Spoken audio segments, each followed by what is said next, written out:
Welcome to Penrose Learning, where we make understanding easy. You need admin rights and a working internet connection. Once you have those, open Start and go to Settings, then Time and Language.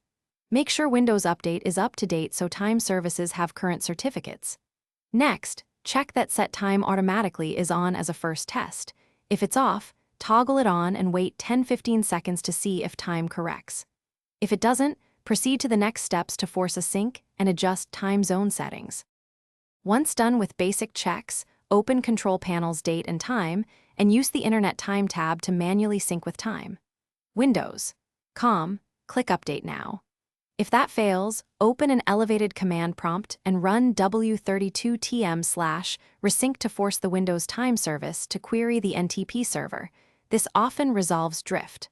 Also make sure your time zone and daylight saving settings match your location, because a wrong zone looks like a wrong clock even when sync succeeds. Then restart the time service for changes to stick.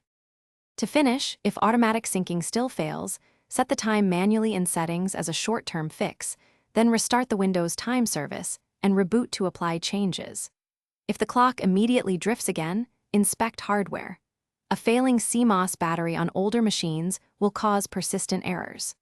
Also verify that firewall rules allow NTP, UDP 123, and that third-party security software isn't blocking time servers. Tip: if network sync errors persist, run sfc/scano and check Event Viewer under System for Thanks for watching. If this was helpful, leave a like and consider subscribing. See you next time.